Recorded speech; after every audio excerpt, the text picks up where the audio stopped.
Assalamu alaikum wa rahmatullahi wa barakatuhu. Derɗiraaɓe wondaaɓe, mi silmini dow moɗon, mi hofni on, mi waɗani on barka. Ɗum derɗiraawo moɗon Adamu Jibrilla mo Kuugal Plaku TV.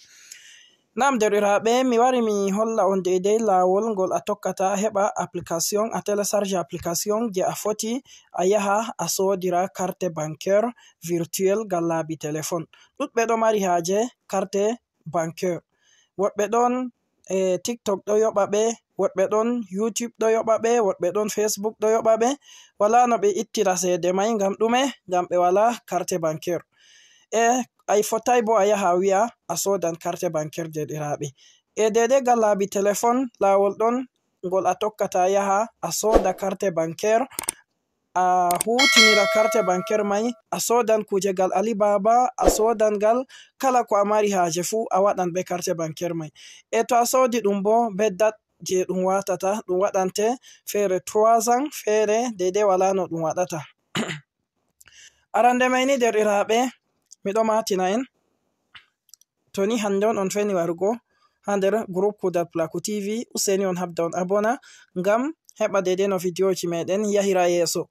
Nonnon miɗo matina on derɗiraaɓe, onon marɓe haaje laabi goɗɗi ɗi on marata haaje fu hutinirgo ngal téléphone, on foti on assana min ha nder commentaire videoji amin ɗi min waɗata.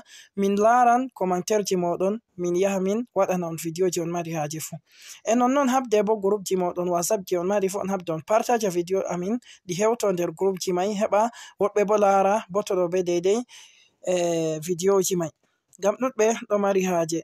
Arande mai ni derɗiraaɓe, application en wi a téléchargata ngal laabi Play Store. To a télécharge application mai a yaha a maɓɓitana ngel konte, nonnon nder magel on a yarata seede ha a hosa seede maɗa mai a sodira carte bancaire. Mi tammi on fami derɗiraaɓe, to Mastercard a yiɗi, to Visa, to ɗume fu derɗiraaɓe. Arande mai ni en nasta ngal Play Store, mi holla on laawol ngol on tokkata on yaha on télécharge application mai. To en nasti nder Play Store meɗen banni, sai en wara babal recherche, sai en winda F ya tu.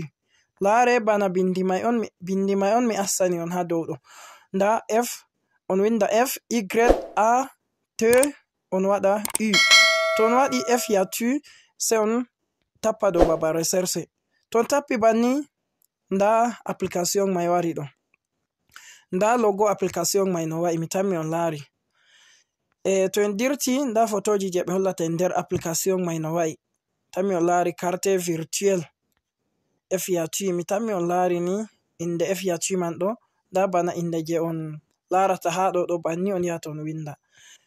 Bon, to en télécharge application mai en timmini, to en yiɗi en yi'a dow ouvrir, to en yiɗa dow ouvrir bo en vurta en lara ngel ha nder application ji meɗen. Nda ngel ha ɗo ha dow ɗo, nda ngel ha ɗo. Sai en wara en klika dow magel banni. To en kliki dow application mai banni, en yaha en créa compte. To en wari babal créugo compte, en yi'a ha dow windi inscription. Nonnon derɗiraaɓe, ko waɗi mi hollai on laawol ngol on tokkata on yaha on créa compte man ɗo, application mai ɗum jaɓata goɗɗo nasta laara deidei nder application mai wakkati aɗo créa compte. Ɗum jaɓata capture d'écran.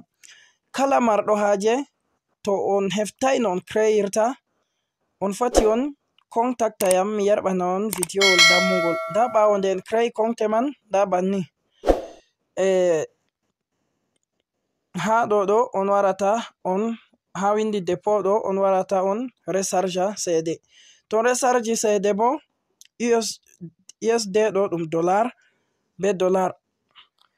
Deidei nda ha windi carte ɗo, ha ɗo on warata on yi'a dow créer une carte. Sai on wara on lara nda carte je on ɓe hokki on to on yiɗi on sodan.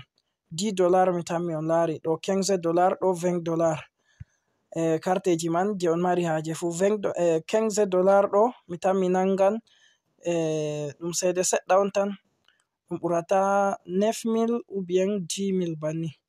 Derɗiraaɓe, on yettama on yelanama khairu, ɗon mi mari haaje mi holla on. Habde partage videoji amin ɗi min waɗata fu nder groupe ji moɗon WhatsApp, Facebook e ko nandi e majum. On yettama. derɗirawo moɗon Adamu Jibrilla mo Kudal Plaku TV. Wassalamu alaikum.